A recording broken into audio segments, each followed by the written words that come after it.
en el año 2017, recordarán, en diciembre de ese año, se produjo la sanción de la reforma previsional durante el gobierno de Mauricio Macri. Allí, mientras miles y miles de personas se manifestaban en la Plaza de los Dos Congresos contra la aprobación de esta reforma, en esa misma sesión del Congreso se terminó también sancionando una ley que es la 27.432. ¿Qué decía esta ley? Que a fin de diciembre de este año, del 2022, se le iba a dar el fin de los fondos específicos, así se denominan, fondos específicos, que son los que en parte sostienen y fomentan nuestra cultura nacional, lo cual reviste una gravedad importante porque estamos hablando de también miles y miles de puestos de trabajo en peligro en el momento en el cual el 31 de diciembre de este año se dé por finalizado estos fondos específicos, se les deje asignar a distintos organismos que de alguna manera u otra con distintos proyectos terminan financiando a nuestra cultura. Estamos hablando de la industria del cine, de la música, del teatro, de las bibliotecas populares y también obviamente de las radios y de los canales de televisión comunitarios, alternativos, populares, enmarcados en la Ley de Servicios de Comunicación Audiovisual como sin fines de lucro, en el cual estamos nosotros como Barricada TV, y si esto sucede, se dejaría de existir el Fondo de Fomento Concursable para los medios de comunicación audiovisual, o más conocidos como los FOMECA, y de esta manera los canales, las radios, como por ejemplo es Barricada TV, dejaría de recibir un financiamiento que es fundamental y que es importantísimo para sostener nuestros puestos de trabajo y nuestra existencia también. Bueno, no solamente, obviamente, como lo decía en la introducción, tiene que ver para los medios audiovisuales, sino también para la industria del cine, del teatro, la música, bibliotecas populares. Estamos hablando de muchísimo trabajo y muchísima también cultura. Por lo cual estarían implicados no solamente los trabajadores, sino también en nuestra sociedad, que dejaría de repente de poder escuchar, de poder ver estos medios, de poder ver estas películas, de poder ir al teatro y ver teatro popular, ir a las bibliotecas populares. Bueno, nada, todo esto finalmente sería de una gravedad inmensa si se termina de concretar esto. Bueno, hoy por hoy, sí, la ley está aprobada, corre el tiempo y el 31 de diciembre de este año dejarían de existir estos fondos. Y de esta manera, obviamente, se ha generado toda una repercusión dentro de quienes integramos estos sectores afectados en este conflicto. Y uno de ellos tiene que ver con, como decía antes, el cine, y por eso vamos a tener una comunicación para poder charlar sobre esto con Juan Mascaró, que es el presidente de DOCA, Documentalistas Argentinos, que lo tenemos en comunicación en este momento. Bueno, Juan, muy buenas noches. Gracias por tus minutos. Y ya quiero que empecemos directamente a preguntarte que cuando se enteraron de la noticia, porque esto también hay que decirlo, nos enteramos hace muy poquito tiempo, al día de hoy, ¿cómo fueron analizando esta noticia y las posibles soluciones a este conflicto que era una ley aprobada y algo que iba a suceder? Bueno, contanos eso, cómo empezó la noticia y cómo fueron analizando y entendiendo que se podía llegar a resolver para que después charlemos sobre la actualidad del conflicto. ¿Cómo andás, Nacho? Buenas noches. Mirá, nosotros nos enteramos muy poquito después que se produjo, que fue la votación en el Congreso a fines de 2017, donde los bloques mayoritarios aprobaron una reforma de tipo impositiva, general, que no tenía que ver específicamente con la cultura, pero una reforma regresiva, ¿no? Con una lógica que en ese año 2017 estaba vigente absolutamente y bueno, y hoy en todo caso está también en disputa si esa lógica neoliberal se sigue imponiendo o no en la economía, que es en el plano impositivo, por supuesto, no crear nuevos impuestos, pero los que ya están, dejar de darles una asignación específica, es decir, dejar de que esos impuestos signifiquen dinero que va por ley a un fin determinado, sino que se sigan recaudando esos impuestos, pero que vayan al Tesoro Nacional, a la caja del Estado, y en general en el gobierno de Macri eso se utilizó para el pago de deuda, ¿no? Entonces mal podían ir esos impuestos, no solo a la cultura, hubo un impuesto al deporte, digamos que iba al deporte que también se desactivó, y así hubo varios casos, ¿no? En el caso de este impuesto, de estos impuestos distintos, porque son 3 o 4 leyes que se tocan y se regulan para que los impuestos dejen de tener asignación específica, o sea, caduca la asignación específica de esos impuestos. Lo que se hizo fue no bajarlos en ese momento, sino poner una fecha, ¿no? Una especie de deadline ahí, de fecha límite para que esas cajas dejen de existir. O sea, literalmente desaparecen ¿no? Los fondos de fomento del teatro, del cine, de las bibliotecas populares, de los canales comunitarios, como vos bien mencionabas, y desaparece también toda forma de diversidad en la producción artística. Nosotros también queremos apuntar a eso, no estamos hablando solo de dinero, estamos hablando de la posibilidad de artistas que en muchos casos no están regidos por una lógica de venta de sus productos o producciones, que eso significa un montón de cosas en torno al contenido, ¿no?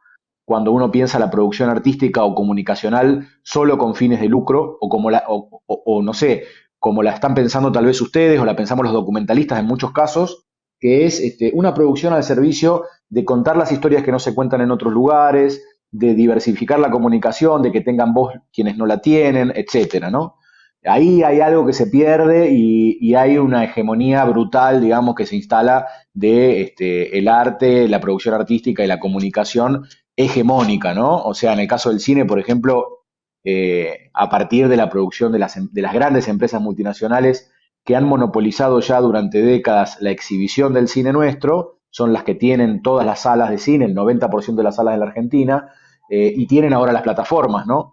Y pretenden producir, no solo mostrar, sino producir. Ya está pasando en la Argentina que se hace un cine a lo Netflix, vamos a decir, con determinados parámetros, ¿no? Narrativos, estéticos, ideológicos incluso, y eso es lo que se quiere para el cine del futuro cercano. Nosotros estamos resistiendo a eso, ¿no? Cuando defendemos el fomento estamos resistiendo a eso. Y así en todas las áreas, ¿no? Las bibliotecas populares, ¿cuántas bibliotecas populares en todas las provincias argentinas dejan de existir? Perderían toda posibilidad de financiar la compra de textos, las refacciones que hacen, cualquier gasto, ¿no? De esos espacios, de esos edificios. Lo mismo con todos los grupos, la infinidad de grupos de teatro independiente que hay en nuestro país, en las distintas regiones del país, los canales y las radios comunitarias, bueno, miles de situaciones, y lo lamentable es que mucha de esa gente aún no está del todo enterada de lo que le espera, ¿no? En el corto plazo. Un poco el trabajo que estamos tratando de hacer ahí con el espacio que es Unidos por el Cine, fue al principio, y ahora es Unidos y Unidas por la Cultura, porque amplió a todas estas áreas, ustedes también participan ahí como VADA, es tratar de informar, primero llegar a la base, digamos, de artistas y comunicadores que están afectados, ¿no? Por estos fondos. Y bueno, y además reclamarle a quienes tienen que tomar hoy una decisión que revierta eso, que son los diputados y diputadas, senadores y senadores, Exactamente, ahí y los quería ir, Juan. funcionarios también, A la ¿no? hora de pensar cuál es la forma de solucionar, quiénes son los actores, las actrices que pueden hacer que esto se revierta. Bueno, son varios. Mirá, nosotros nos consideramos sujetos activos de esta pelea, entonces pensamos que nosotros también tenemos mucho que ver, ¿no? Me refiero a las organizaciones y las asociaciones del arte y de la cultura y de la comunicación, ¿no? Y las coordinaciones que se están intentando hace años en ese campo. Vamos a seguramente hacer una movilización, un festival ahora durante el mes de abril, no tiene fecha todavía, pero estamos pensando en eso y organizándolo para hacer visible el tema frente al Congreso, presionando para que todos los bloques por lo menos se expidan, hagan visible su postura sobre este tema, ¿no? El otro actor fundamental son los diputados, los legisladores y legisladoras que estamos visitando, estamos encontrando trabajosamente, uno por uno, bloque por bloque, interbloque por interbloque, de todo el país. Todas las semanas hay 3 o 4 reuniones, nos vamos rotando compañeros y compañeras del espacio para charlar, para explicarles la importancia de esto y para ganar su apoyo, su voto, ¿no?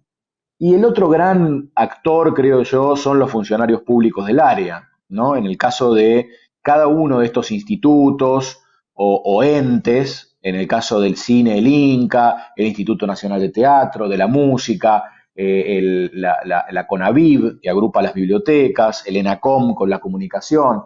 Bueno, cada uno de esos funcionarios que está al frente de instituciones que literalmente desaparecerían por falta de recursos, creo que deberían tener una lucha activa, una militancia cotidiana con este tema, ¿no? Informando, saliendo a los medios a decirlo, peleando por la propia subsistencia. Eso está pasando muy poco hoy, así que es parte del problema que tenemos, ¿no?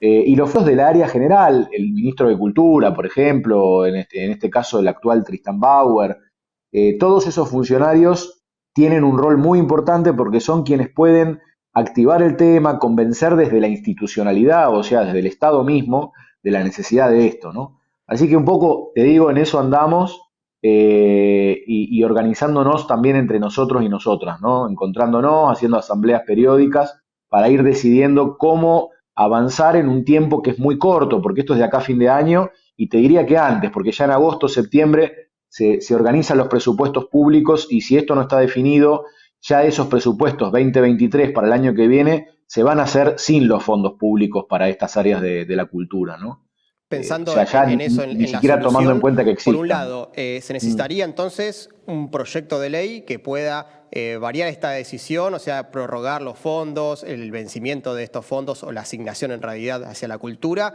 por un lado, y después por otro lado te pregunto si el Ejecutivo tendría alguna herramienta a mano para que esto también pueda cambiar sin tener que pasar por el Congreso. Sí, en las dos cosas sí. O sea, hay una ley, digamos, con estado parlamentario, está vigente, que es de un diputado del Frente de Todos, eh, que está presentada ya desde el año pasado y que en algún momento además pasó por la Comisión de Presupuesto, que es la que se ocupa de, en principio, aprobar, ¿no? Estos proyectos de ley para que puedan bajar al recinto y ahí se voten. El año pasado se aprobó en la Comisión de Presupuesto ese proyecto de ley, que lo que dice básicamente es que se extienda la caducidad de esos fondos por 50 años, que no se termine en este año, sino en el 2072, si no me equivoco. Pero resulta que como el Congreso en el medio cambió su composición, hoy se están conformando de nuevo cada una de las comisiones, ¿no? Y esto vuelve a cero, o sea, hay que volver a tratarlo en la Comisión de Presupuesto y luego votarlo en el recinto. Eso, digamos, atrasa mucho los tiempos, porque con los pocos meses que quedan estamos como volviendo a cero y el Congreso aún no se ha movido en este sentido, o sea, no ha llevado el oficialismo a esa comisión de nuevo el proyecto de ley, ¿no? Esa es una salida, que se lleve a la comisión, se apruebe, que se aprueben diputados y senadores y tengamos por 50 años más fondos de fomento para todas estas áreas, del arte y de la cultura y de la comunicación, ¿no? Ahora, también cabe la posibilidad, como bien vos decís, de un decreto presidencial que derogue o que modifique ese artículo en particular de aquella reforma del 2017, de la reforma impositiva, que deroga esos fondos, ¿no? O sea, que deja sin efecto la asignación específica de esos impuestos. Cualquiera de las dos posibilidades existen. Por supuesto que una ley votada en el Congreso y en el Senado tiene más fortaleza, tiene más posibilidad de sobrevivir en el tiempo, ¿no? Que un decreto, pero a esta altura y con la soga al cuello, podríamos decir, cualquiera de las dos salidas para el sector de la cultura, el amplio sector de la cultura que se está convocando detrás de esto, es posible, ¿no? Cualquiera de esas dos soluciones es posible.